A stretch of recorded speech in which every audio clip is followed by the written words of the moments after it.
Hello and welcome to Unacademy, one stop destination for civil services aspirants. Welcome to this special session where we bring for you a complete compilation of all the various different species which have remained in use for the month of June 2025. Now, why is this topic and this video relevant for your preparation? Because in examination and looking at the present trend of the prelims paper when it comes to environment ecology, you will find unique questions being asked about various different species. And those species, you cannot cover endlessly all the various species which are there in the world. If you take a look at the pattern, the questions are asked primarily from the species which have remained in news throughout the year and a half previously. So that is why every month we come up with the species in use section to help you prepare and to help you revise adequately along with the MCQ and along with the validation of the previous year question as well to help you understand how can you answer and what kind of questions can you expect from this particular topic. In this discussion, we shall be taking a look at 10 different species which have prominently figured in news headlines, why they are in news, their conservation status, and in one of the case, we shall also take a look at the previous year question to help you understand the relevance of these topics as well. You can download the PDF from the Telegram channel which has been provided here, and the PDF of the entire document can be downloaded provided you have looked at the video. That is when the PDF will help you revise eventually. Now, we are going to have a discussion for these 10 different species which have remained in news. Now, they have remained in news in terms of the global aspect as well. For example, when we talk about Uller's spiny frog or when we talk about lady slipper orchid, these have been in news globally. And that is why we are discussing them. But the remaining areas, they have been in news when it comes to the Indian context. So, without further ado, let us start the discussion with the first species, that is the Caspian gull. Now, Caspian gull, now it is something which looks like that. Now, here, this was actually, and this is a species of bird, migratory species of bird, which typically has been found to be present in the region of northwestern part of the country. Now, during the winter months, these birds they migrate over to the warmer climate in India. But then they are not only restricted to the northwestern part of the country, their sightings have been done in the region of Gujarat and even further south as well. So, that is the aspect of the Caspian gull. Now, overall, it is a monotypic, large, white headed gull and is one of the rarest gulls to be seen in India. It is easily confused with the generic seagull that you observe in the region of the coastal area. But this is different. That is why the news headline in itself reads that what was cited 5 years ago has now been finally identified as a Caspian gull. So it is very easily confused with a seagull, but it is different nonetheless. It typically nests on a flat, low lying ground by a closer water body, be it a wetland, a river, or even a large riverine island, a lake, and so on. Now, these are indicator species, and the presence of this Caspian gull in any particular region indicates the health of that wetland and indicates the health of that water body. If the water body is polluted, you will not find these gull species to be present there. Now, during the breeding season, the species they nest near the lakes and the large water bodies surrounded by red beds, generally in the steppe regions of Central Asia, in the region around Black Sea to the Caspian, and even in the Mediterranean coastline. So, steppe and semi arid regions of Central Asia, the reservoirs, rivers, and on grassy or shrubby riverine islands. The diet consists of fishes, the invertebrates, including insects, mollusks, and so on. Now, this is the overall aerial extent of the Caspian gull. Now, during the winter season, some of them they migrate. So they are not a species which in totality migrate. They are partial migrant species. Some of them will be found to be present in the vicinity of the Black and the Caspian Sea itself, whereas some of them choose to migrate during the winter months when the conditions become very harsh and very cold. In the region of Central Asia, availability of food reduces. That is when the migration happens. Now, when do they migrate? The southward migration generally happens during the late autumn season, that is October to November, and they return and they move back during the time of early spring, that is during the time of March to April.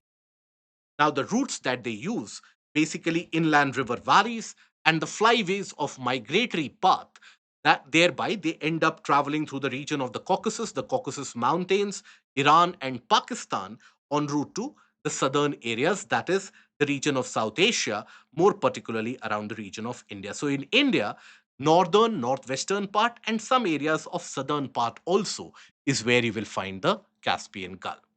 Now, they are indicator species, as we have already discussed. Now, they are to be found in northwestern India, northern plains, and occasionally in the regions of Gujarat and even in the regions around Kerala coastline and the Goa coastline.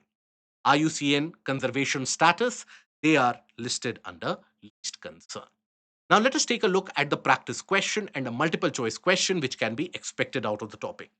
Consider the following statements regarding the Caspian gull recently in news. It breeds exclusively along the coastal regions of the Mediterranean Sea and is a non migratory species.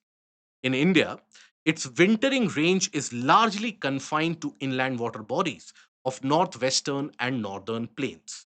The species is listed as vulnerable as per the IUCN Red List due to the widespread habitat loss and the hybridization threats that they face. Which of the statements are correct? Take a look at that and provide the answer in the comment section. Let us see how many of us are able to figure the correct answer here. Now, the second species that we are going to discuss is the Karai camel. Karai camel previously has been asked by UPSC as well. Now, Karai camel, the name is derived from the term khara. Khara basically refers to the presence of salty water or the presence of salt in general. Now, this is a unique breed of camel species that can actually swim, and they swim from the coastal areas of Gujarat, where they are actually found, to the region and to the closer islands, the coastal islands which are situated.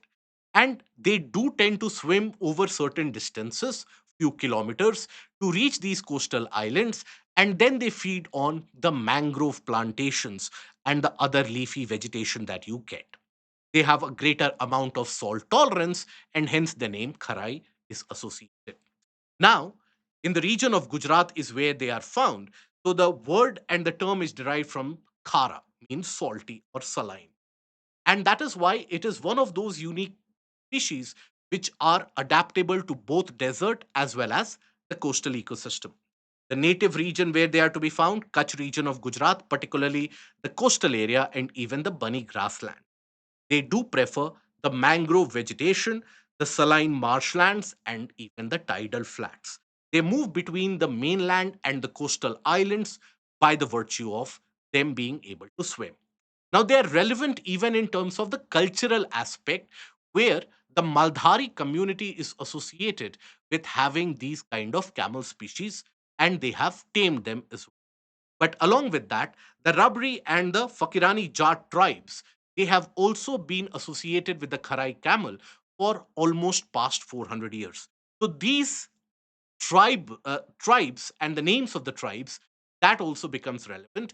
A question can be framed: which of these tribes are associated with the case of Kharai camel? Right now, they are also in prominence owing to the nutritious ability of the milk that resembles the human milk in terms of the antibodies that they have. So it has got a kind of therapeutic property. It is easily digestible because it is very similar to the case of the human milk.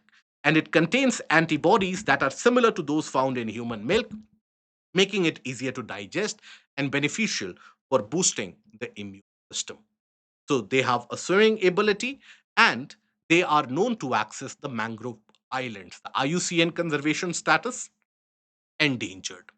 Now, UPSC had asked a question associated with Kharai camel. After looking at this, let us see if we are able to solve this previous year question or not. What is or are unique about Kharai camel, a breed found in India? It is capable of swimming up to 3 kilometers in sea water. It survives by grazing on mangroves. It lives in the wild and cannot be domesticated. which of the above statements is or are correct. After listening to this, I hope we will be able to solve this very easily.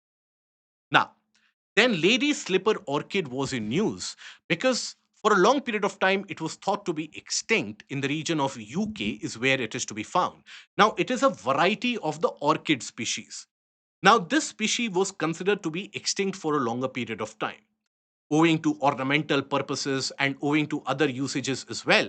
These would be plucked from the wild. However, over a period of time, conservationists have ensured that they can be grown in certain areas. They are still critically endangered in terms of the IUCN listing. But overall, the orchids, their classification in IUCN ranges from critically endangered to being vulnerable as well.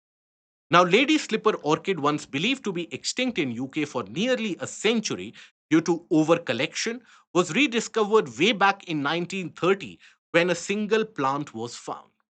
After a long period of time, again, this plant disappeared from public imagination and was not to be found in the wild. It has now again been spotted growing naturally in the wild, again in England. It has declined due to overcollection for medicinal use, and there has been a habitat loss. Now, they are difficult to cultivate. Why? Because they have a very specific soil condition and even the requirement of fungal growth around for them to be able to grow. Now, it is very difficult to achieve it in an artificial scenario. That is why the species was considered to be extinct. Conservation in India is led by the Botanical Survey of India and other institutions through very important and carefully curated in situ or in the domesticated condition, and even in, let's suppose, bringing that particular orchid in certain other place in ensuring their conservation. Conservation status as per CITES, orchids have been listed under Appendix 1 and Appendix 2. When it comes to IUCN, the lady slipper orchid is critically endangered, but other species of orchids they vary from endangered to vulnerable. Wildlife Protection Act scheduled under Schedule 3. Now, Heing or Asafoetida. Now, this has been in news. Why? When we talk about asafoetida or hing, it forms a general part of Indian diet. And Indian culinary or cuisine from north to south or east to west, we use hing in a greater amount. But hing is not typically grown in India. It is typically to be grown in the region around Iraq, Iran, Afghanistan, and so on. Now, for the past few years, this has been basically cultivated under very careful watch in the region of Lahore and Spiti in Himachal Pradesh. Finally, we have found this to be growing sustainably well in the region and the higher altitude regions of Himachal Pradesh. So, for your examination, you need to know what are the conditions required for the growth of hing and some of the properties associated. So it belongs to the Apicae family, that is the carrot or the parsley family. It is a perennial herb. Now, this year, that is in 2025, UPSC had asked again a question about whether a particular plant is a herb or a shrub or a rooty vegetable. So there also, these kind of details will come into play. So it is a perennial herb, right, that produces a gum resin which is extracted from the tap root that it has. The oleogum resin is used as a spice and can be used for medicinal purposes. It can be used as a kind of an antibiotic purpose as well, and also as a preservative. In general, in your home and in your domestic aspect and usage as well, you would have come across a very strong smell associated and a pungent smell associated with hing. Now, that is owing to the ferulic acid and some of the volatile oils that you find in this particular compound. It is a resin extracted from the root. The growing regions, it is not native to India. It is basically grown in the region of Iran, Afghanistan, Uzbekistan, and Turkmenistan. The growing conditions basically constitute of high altitude regions, drier climate. High altitude, dry climate. That is important. The cold desert climate with dry, well drained soil. The soil retaining moisture will lead to immediate root rot, and that is not advisable. The temperature Basically, associated with very low moisture content or humidity, temperature variation can be from -4 to almost 35 degrees Celsius. Grows well at an altitude of 1500 to 3000 meters above sea level, and this has got a dormant root period of almost 5 years. Now, in mountainous areas where generally the fallow land system and the cultivation system is also not that of intensive irrigation, that is where it is very suitable to be. Other than the region of Lahore and Spiti, you can find the ideal growing conditions in India to be prevalent in the region around Jammu Kashmir, even in the region around Arunachal, and even in the areas around Ladakh. These are the areas where Heing can be cultivated. We have to understand that as a country, we are completely dependent on import of asafoetida. Every year, close to around 900 crores of money is spent in import of this Heing. So rather than that, this cultivation at a domestic level, if it is successful at a large scale, can help us save the foreign exchange reserves as well. Now, though India consumes 40% of the world's asafoetida, it historically has imported 100% of it. We were completely import dependent. Areas of cultivation, Lahore and Spiti in the region of Himachal. Let us take a look at the practice question here. Which of the following conditions are essential for the successful cultivation of asafoetida in India? So these are the conditions. Take a look at it and let us know in the comment section below what do you think is the right answer which requires or the conditions required for the growth of asafoetida. Now, another species in news has been that of mouse deer for multiple reasons. For the successful breeding in a zoological park, as well as the poaching incident, which was found out to be present in the Badlapur region, where a mouse deer was found with multiple gunshot wounds. When we talk about the mouse deer, it is one of the smallest species of deer to be found in the world. Now, it is also what is referred to as the Indian chevrotain. Now, it is the smallest deer species in the deer family and is known for a shy nature that it has. The fur color is basically dark brown with whitish underpinnings and underparts. Now, there are 4 or 5 light rows of white spot that you generally will find. Now, a unique feature of this mouse deer is the fact that its stomach has got 3 chambers. Unlike the other ruminants, which have got 4 chambered stomach, the mouse deer has got 3 chambered stomach. So that fact becomes relevant for your prelims. It plays a major role in the forest ecosystem because it is a herbivore. It serves as an important food source for the carnivores, but it also plays a role in the dispersal of the seeds from one region to another. IUCN least concern, and as per the Wildlife Protection Act, maximum conservation and listed under Schedule 1. Individual species which are present in different parts of the world, they have certain unique characteristics as well. For example, the African variety of this mouse deer, they are known to evade the predators by moving underwater as well. So that is why African species have a unique affinity with water. Remarkably, they can stay submerged for up to 4 minutes underwater in order to escape the predator species. Now, the next species is the Oler spiny frog. Now, this species of frog has been recently discovered in the region of Vietnam near a waterfall. Now, this is a unique frog species. Now, it has got basically a large chest and overall is 4 inches long. They are primarily found in fast flowing streams of evergreen forest in Southeast Asia and even in the foothills of the Himalayan region. So, Vietnam, southern China, evergreen forested region, and the Himalayan region is where you will find them. The next species is the emperor penguin. Due to changing climatic condition and the melt of the Antarctic ice sheet, emperor penguins are finding their habitats at endangered and increasing risk. Now, owing to that fact, as the area of the habitat is reducing, these species are also getting disturbed.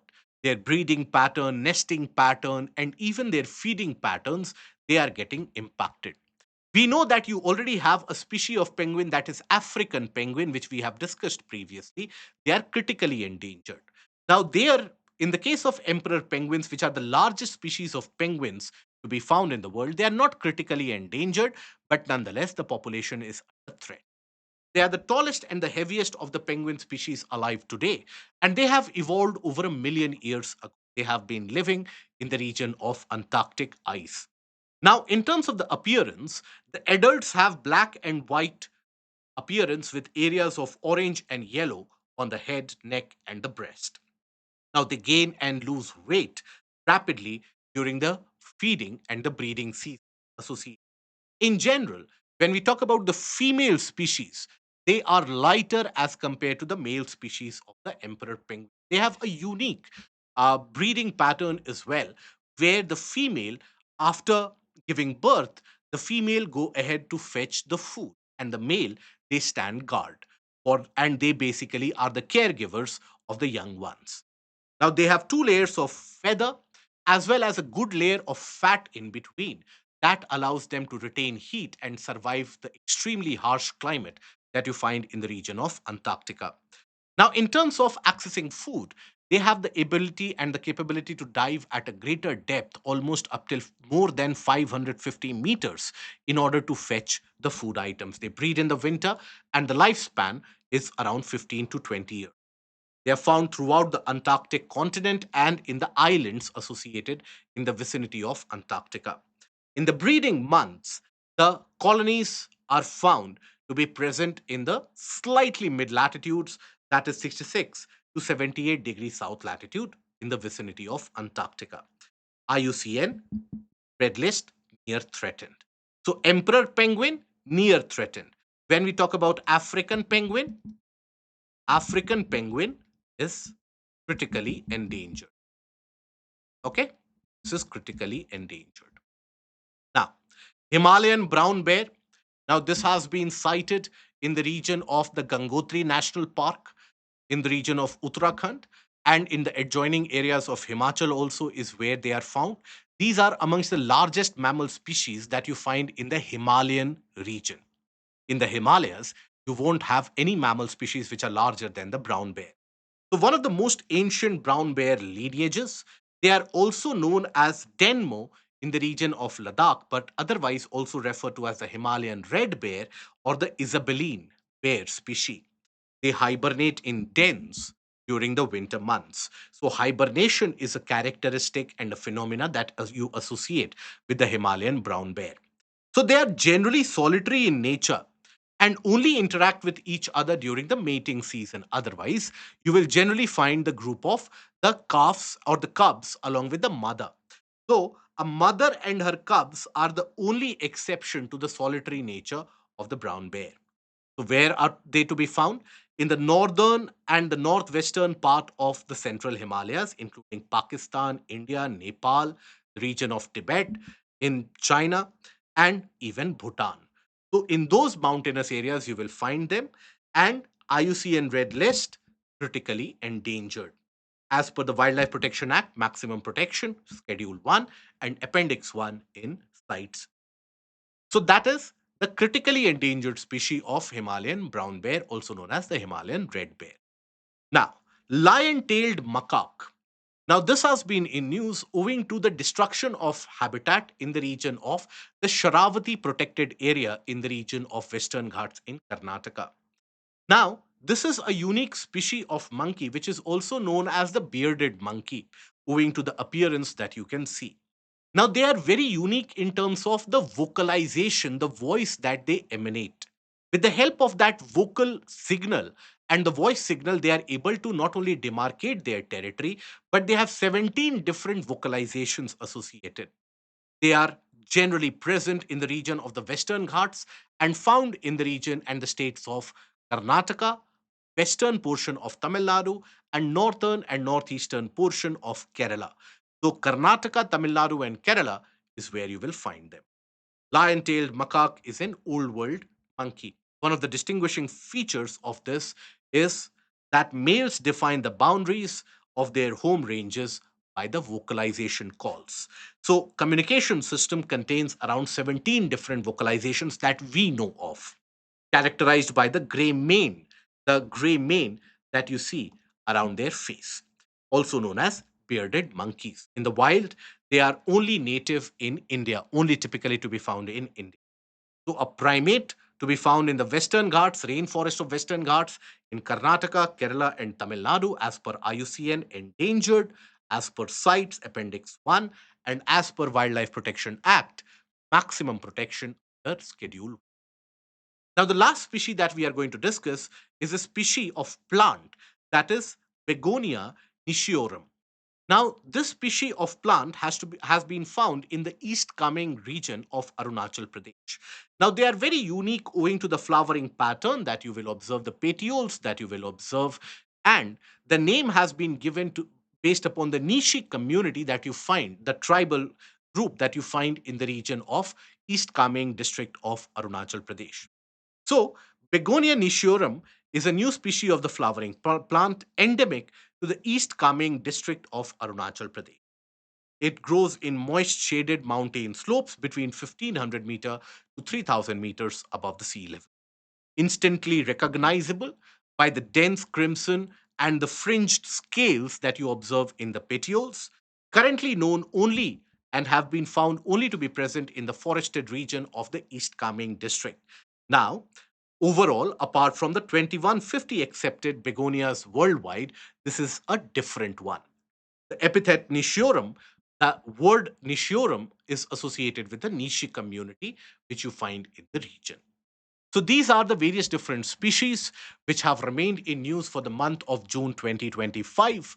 Do make your own separate compendium and summarize what you have studied and take a look at the multiple choice question and put the answer in the comment section below.